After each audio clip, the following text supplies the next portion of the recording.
Welcome to today's deep dive. Hope so. Today we are exploring a comprehensive guide on senior dog care, but specifically focusing on the Samoyed.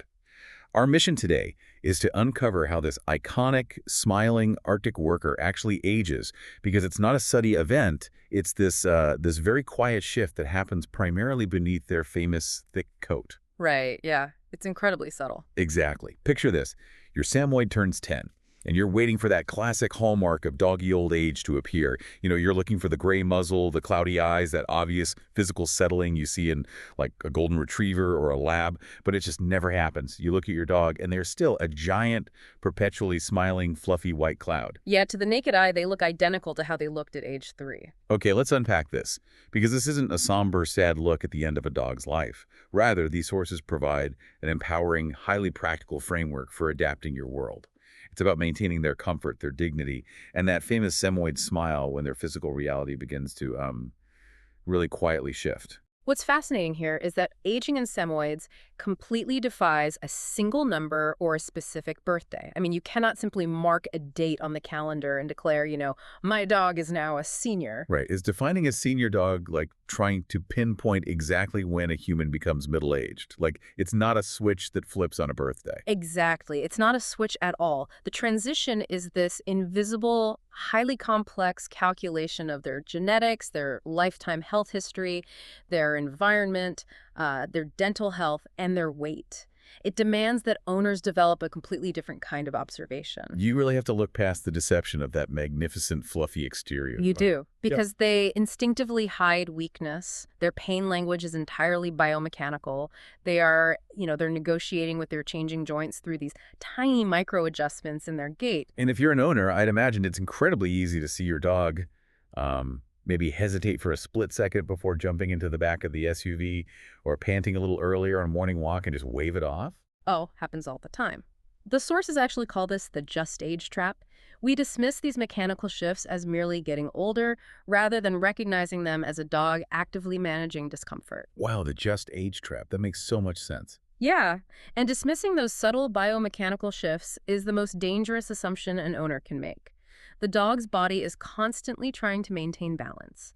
When cartilage degrades in a knee or a hip, the dog alters how they carry their weight to protect the sore spot. So they're kind of compensating. Precisely. You might notice them taking a slightly shorter stride, or you might see a bit of stiffness when they rise from their bed in the morning that they try to just shake off. And that stiffness is actually something physical, right? Yeah, it's inflammation pooling in the joints while they sleep. If an owner writes that off as just age, they miss this crucial window for medical intervention and pain management that could, dramatically improve the dog's quality of life. And it isn't just their movement either.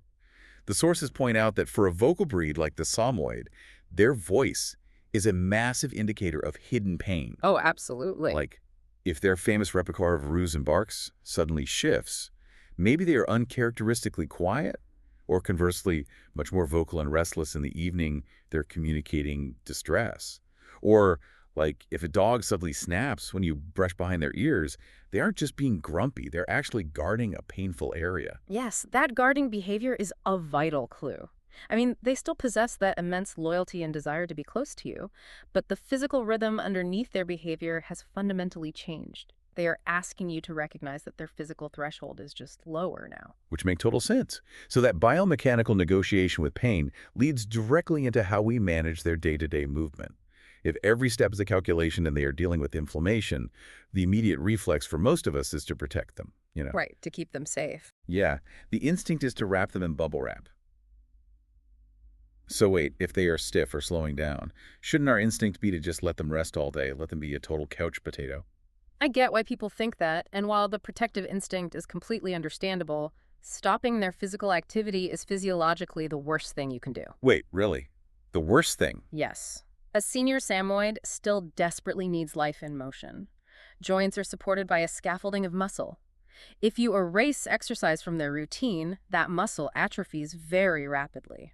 Oh, I see. And without the muscle to absorb the shock of walking, all the impact transfers directly into the arthritic bone, which makes the joint pain exponentially worse. It creates a brutal downward spiral.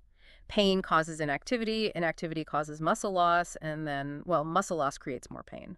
Wow. Okay, so we aren't erasing the exercise, but we clearly can't take them on the 10-mile stamina hikes of their youth either. No, definitely not. If you're an owner who is used to intense weekend trekking with your dog, it's a tough pill to swallow when you realize you have to shift your mindset.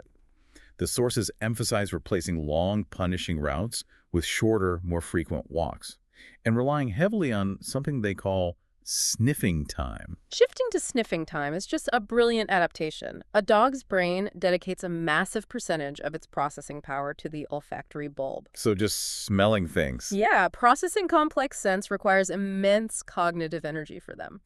When you let your senior Samoyed stop and meticulously dissect the scent profile of a single patch of grass for like 5 minutes, their brain is working as hard as if they were doing complex physical labor. That's incredible. So it tires them out without the physical strain. Exactly. That cognitive load creates a deep, satisfying mental fatigue without ever stressing their knees or hips. You pair this with gentle, low-impact trick training, and you keep their mind razor-sharp even as their body slows down. And we also have to restructure the physical terrain they're walking on, right? Like no more forcing them over slick, slippery rocks or making them pound along hard pavement.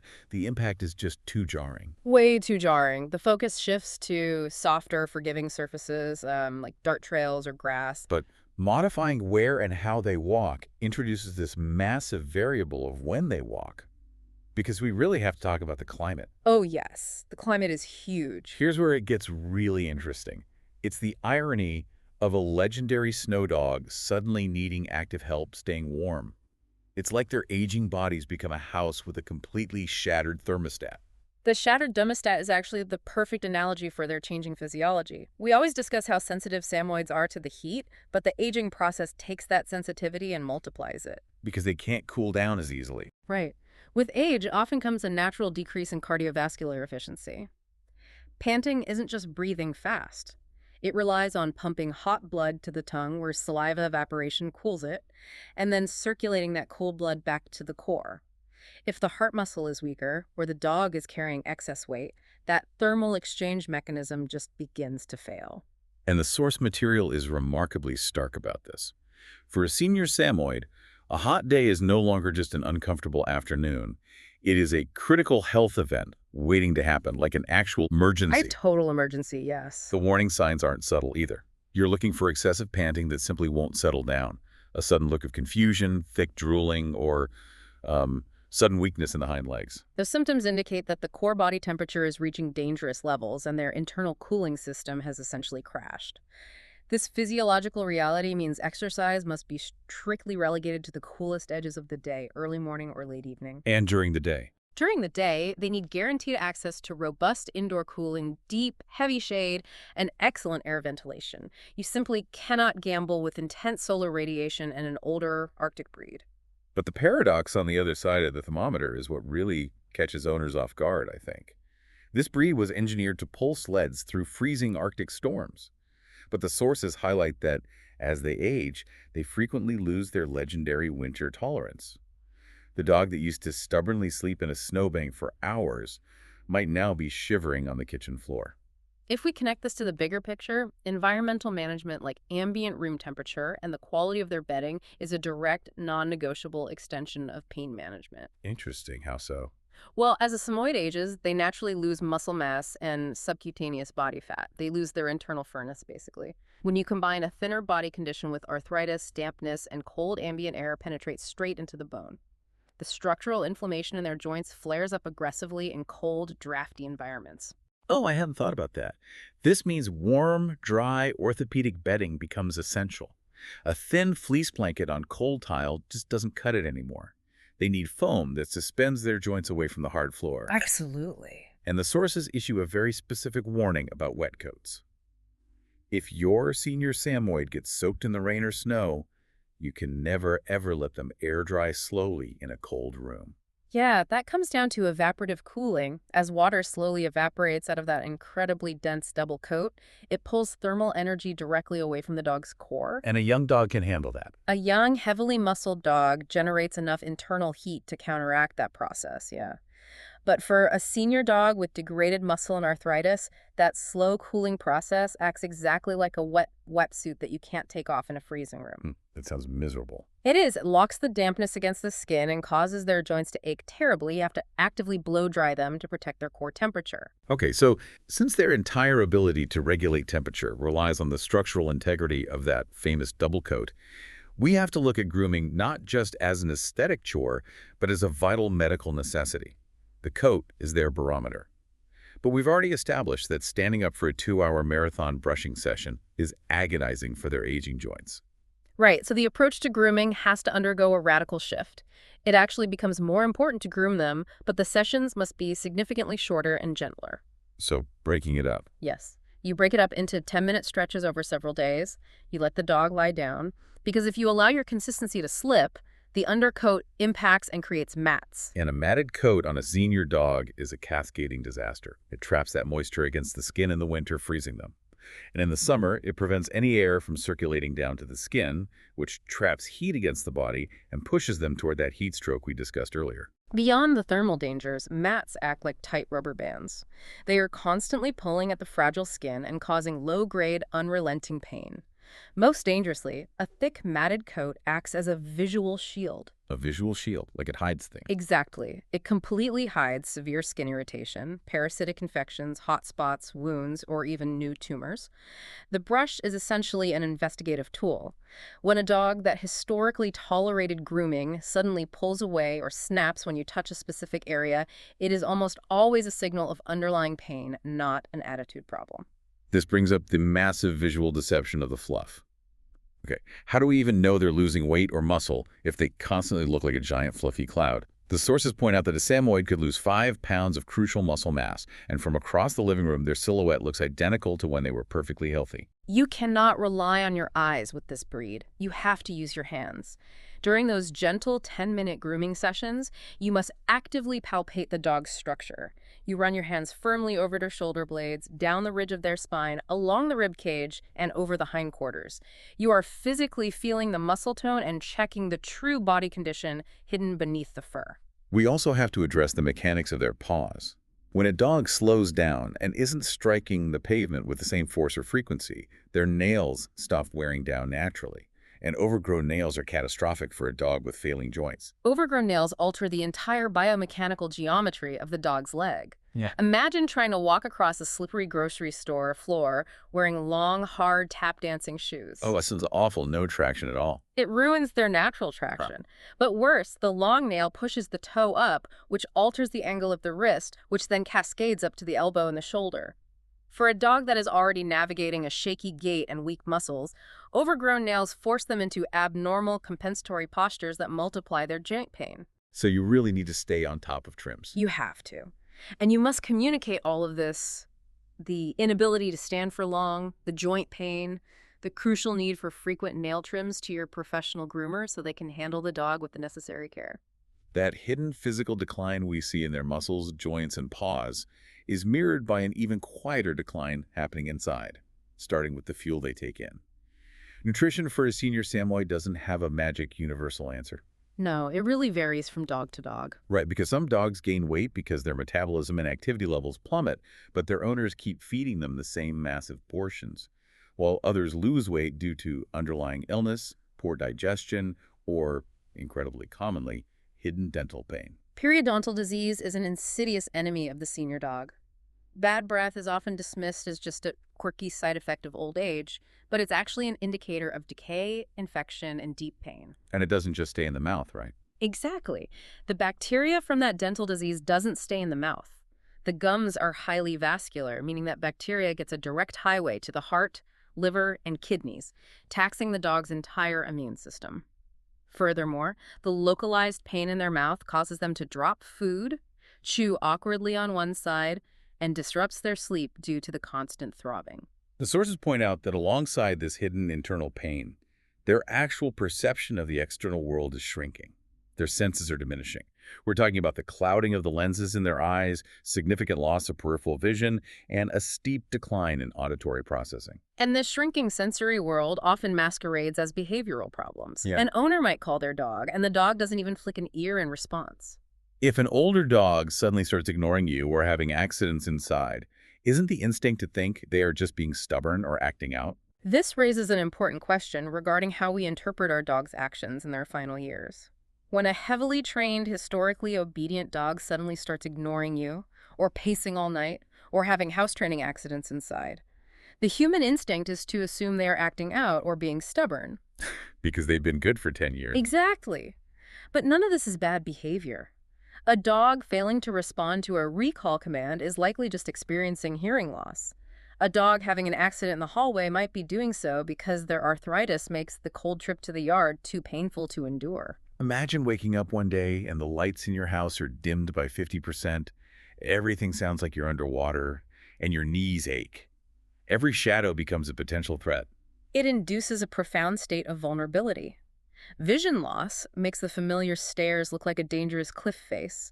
It makes moving around the house in low light terrifying. And hearing loss, too, that must be so disorienting. Yes. Hearing loss means they can no longer track where their family members are, so they are constantly startled. This vulnerability often manifests as intense clinginess, or conversely, a total loss of patience with boisterous toddlers or energetic puppies who bump into them. What about the pacing at night?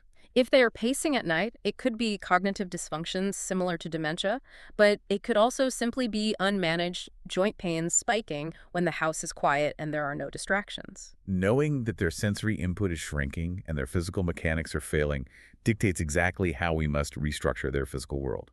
We have to adapt their habitat.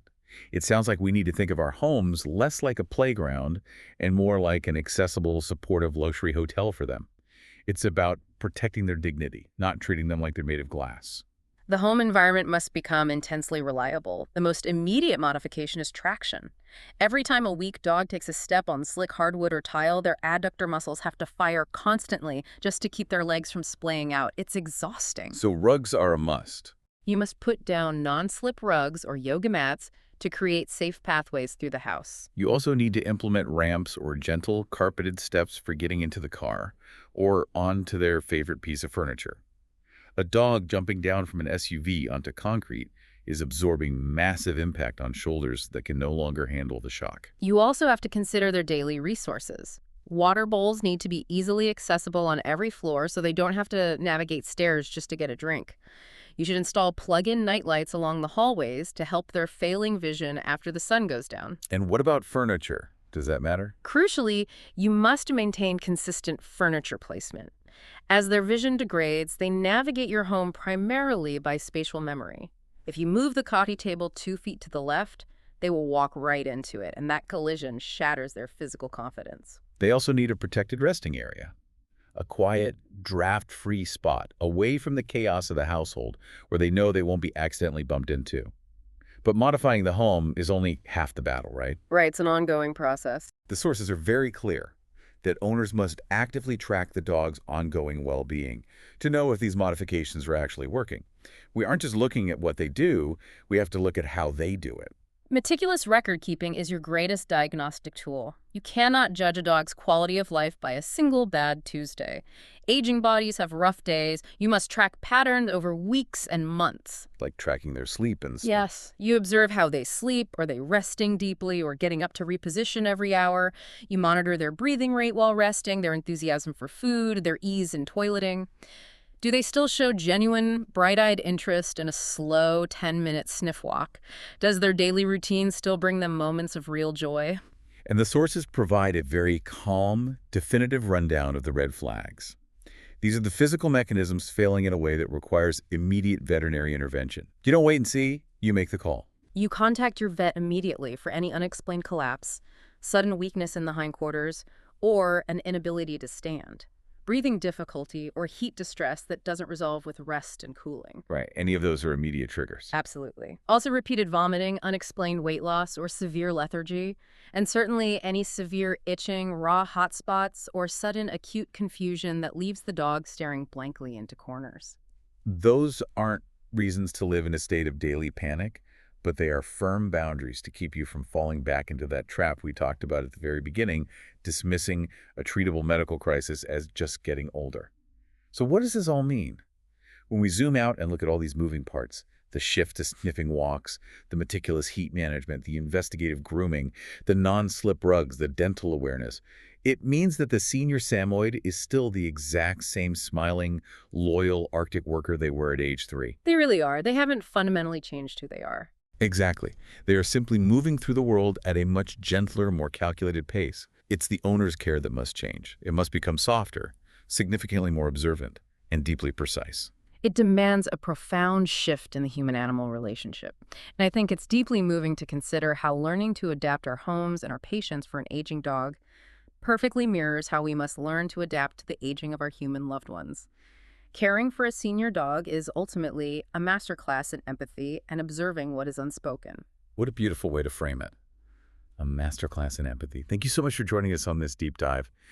As you look at your own older dog, we encourage you to view their changing rhythms not as a tragic loss of the bouncy puppy they once were, but as an entirely new, incredibly deep chapter of connection. The visual cues might not give you a clear answer, but if you look closely enough at the subtle biomechanics beneath that fluffy coat, they're telling you exactly what they need. Until next time.